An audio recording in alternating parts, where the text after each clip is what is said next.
Hello friends and family. So I know it's been a while since I've posted an update video. My goal was to post at least once a week and just kind of give an update on how each week went and different things that I learned as a teacher, strategies that were working, strategies that weren't working, whatever I was learning. That was my goal, once a week, to just kind of reflect on the week and then make a video about it. Well, there's a lot that goes into being a teacher, and I just could not find the time to sit down and make a video. So I've been kind of trying to figure out how I was going to make this video, what I was going to talk about, because so much has happened over the past 2.5 months that I'm trying to condense it and figure out what I need to share with y'all and what's not as important. So I've already decided that I'm gonna have to split this up into several different videos. This video I'm just gonna do a brief recap kind of, and then in other videos I'll talk more about like what I learned and maybe some things that happened, situations that happened, how I handled them, and yeah, what I learned, and then share that with you guys. So I'm gonna start out with some information that you guys probably already know, but we're gonna revisit this old information. I went to Carson-Newman University in Tennessee and fell in love with Tennessee and the schools in Tennessee. I initially had a middle grades literature and social studies degree that I then had to switch to a general elementary education degree instead, because I was not going to be able to graduate on time with the classes that I needed for the middle grades literature and social studies, but I was able to figure out a way that I could graduate on time with an elementary education degree. So I graduated in December of 2023 with a general elementary education degree.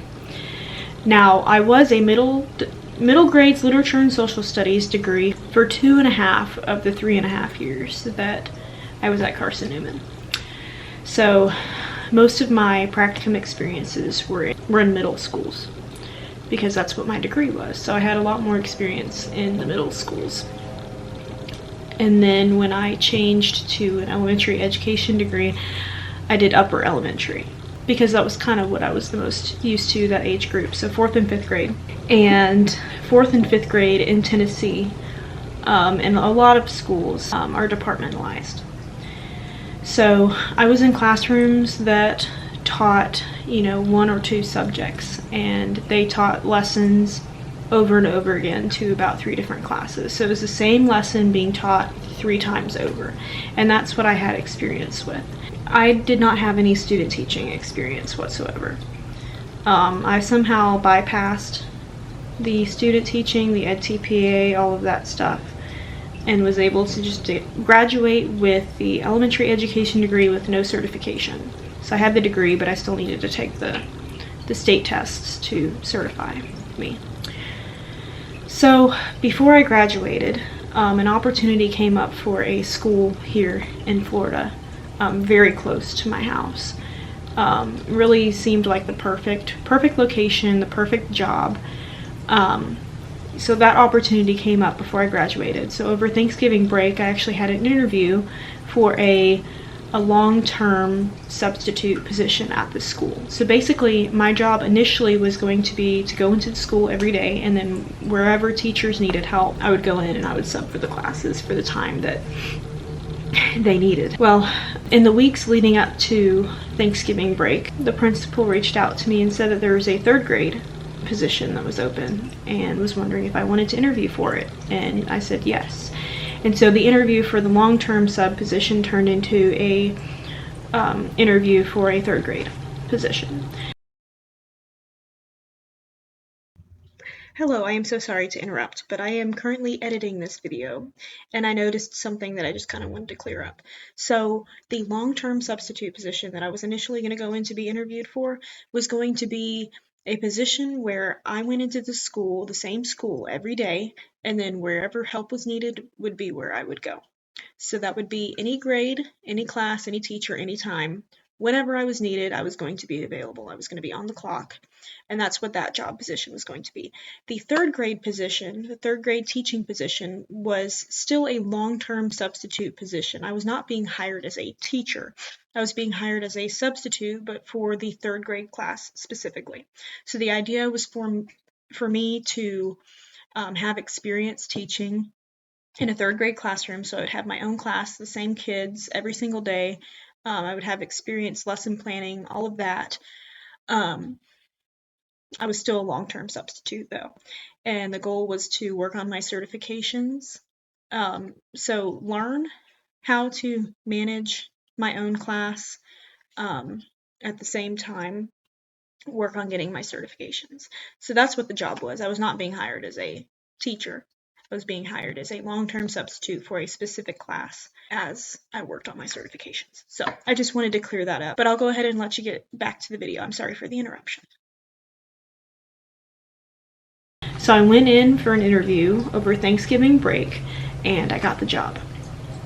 And it was such a God thing because I was trying so hard to stay in Tennessee because I absolutely fell in love with the school systems there. I fell in love with Jefferson City, Sevierville. All of my closest friends are in Tennessee, and I really kind of built a home there. So I was trying everything that I could to stay in Tennessee, and God was closing the doors in Tennessee. It was very obvious. He was opening doors like crazy here at home in my hometown. So I got the job and I knew that God wanted me to come home. So I went back to Tennessee for about a week, graduated, and then came back to my hometown and just dove right in. So it was literally like the day after I came back from Tennessee, I went into this school and I observed one of the other third grade teachers and kind of got an idea of what the school was like. I was able to meet a lot of people. I was able to see how different classrooms worked. But it was the week leading up to Christmas break.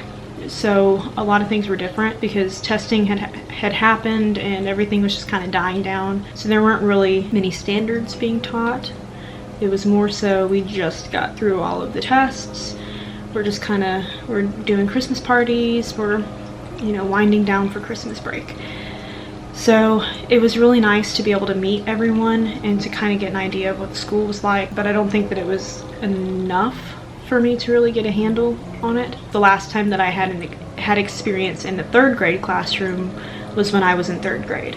So none of my practicum experiences were in third grade. The youngest grade I was in was fourth.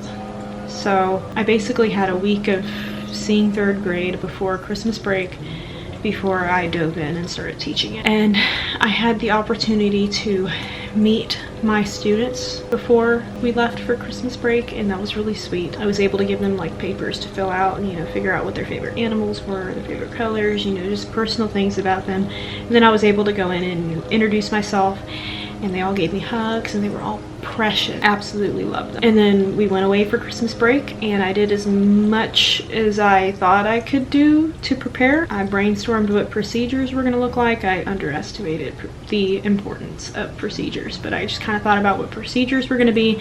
I looked over the schedule to see what the schedule looked like. I looked over grades to see where the kids were. I bought supplies to decorate the room. I spent a lot of time thinking about how I was going to run the classroom, and it really was not enough. I probably should have spent more time thinking about procedures, honestly, and thinking about ways to make school learning fun because, boy, it was a lot. So anyway, but I'm not going to get into that. So I spent Christmas break preparing, and I was excited to go in, and the first day was pretty good. The first couple weeks were pretty good. The first couple of weeks were great. The kids listened, they were respectful, they really were engaged. The first week that I was there teaching, they had their second round of state testing for the year.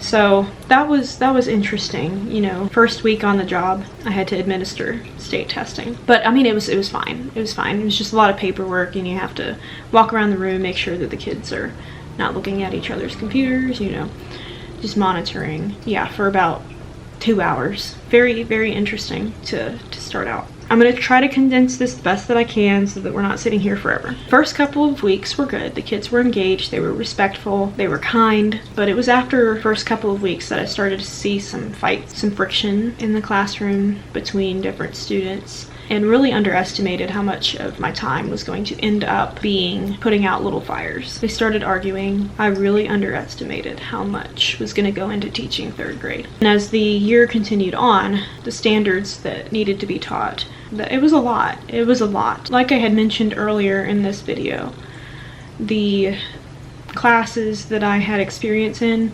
before teaching 3rd grade, I was in classrooms that were departmentalized, so only a couple of subjects at most were being taught in that class, and it was the same lesson being taught over and over again to 3 or 4 classes. 3rd grade at this school, and honestly I think 3rd grade at many places is like this. I don't actually know if there's any 3rd grade classes that are departmentalized. I don't really know, but the 3rd grade class that I was in was not departmentalized, so I had to teach ELA, math, social studies, and science, and I really underestimated how much that was going to be. I was having to relearn all of the content for all of the subjects so that I could teach it, and then I had hardly any experience with the math and science side of education since I was literature and social studies for so long. So that was a learning curve in itself because I didn't have any of those math and science education classes. It was more so the reading and social studies, how to teach those. So yeah, I really underestimated it,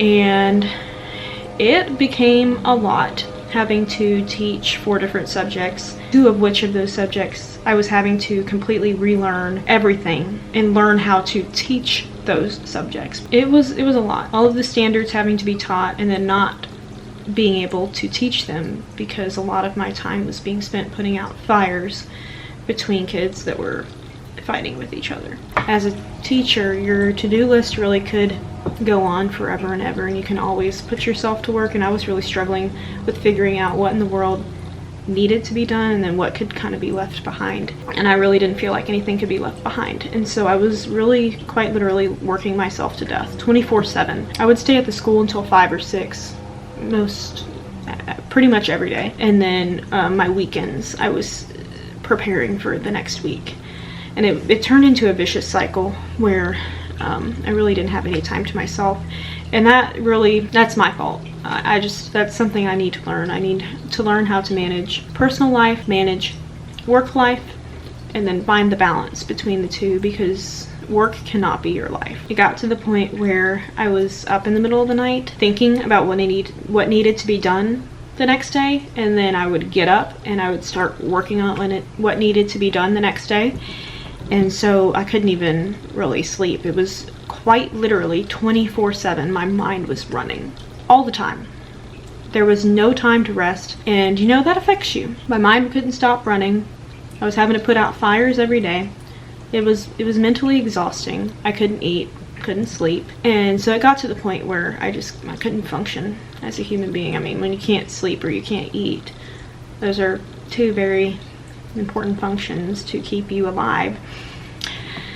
So it got to the point where I was not able to really function, and so I had to step away. I stepped away about 2 weeks ago now, 2.5 weeks ago, and I do want to say that I absolutely loved all of my kids. You know, it was a struggle getting through a lot of days because it was just constant fighting, but at the end of the day, I actually have a picture on my desk here of my class. You know, I've been praying for them every day. Each of them individually, I think, are going to do great things, and I truly love and miss them, but I think that I still have a lot more to learn. I'm gonna spend, you know, the next couple of months learning. I have a friend from church who has been so kind and so gracious, and has been willing to have me come into her class at a different school and just kind of observe, and it's just giving me more experience in the classroom. Now that I have taught a class, I'm looking for different things in other classrooms now to learn from. You know, when you're in practicum, and I mean even student teaching, I think it's hard to know what exactly you're looking for in the classroom. I mean, it's good to observe everything, but you start to notice different details once you've been in it, and you've experienced teaching for 2.5 months, and then you're going into a classroom and you notice the small things like the procedures, which are not small. They're actually not small, but you notice different procedures that you can implement, how behaviors are being handled. You notice a lot of different things, a lot of small things that you wouldn't have noticed before. So I am very thankful that I have a friend from church who has been willing to have me come into her class, because number one, I have a lot more to learn and I have a different look, a different perspective on things now.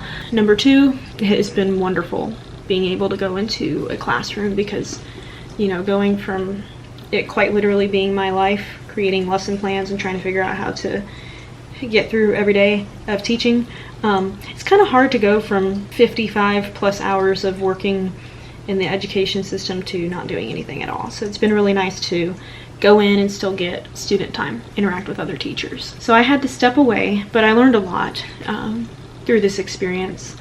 I learned a lot about what I shouldn't do, a lot about what I should do, and I'm spending a lot of my days now praying for my students, because that's all I can really do now. Oh, the picture just fell. So hopefully there will be future videos where I'm just kind of, I'll focus in on specific things that I learned throughout the experience, but for now, I just kind of wanted to give a brief update on what has happened. So it was a lot, learned a lot though, and I really hope that I can edit this video in a way that this makes sense, because my mind is still all over the place. And when I think about the past 2.5 months, it's really hard to organize my thoughts and figure out what to talk about and what not to talk about, and it's just a lot. So I hope that this video makes sense. I apologize if I'm kind of jumping all over the place, because it's insane. It's insane. But one plus is I will be going to Africa with Carson Newman, with a Carson Newman crew in a couple of weeks. We will be going to Cape Town, South Africa, and we'll be working some after school programs. We're gonna have a lot of fun.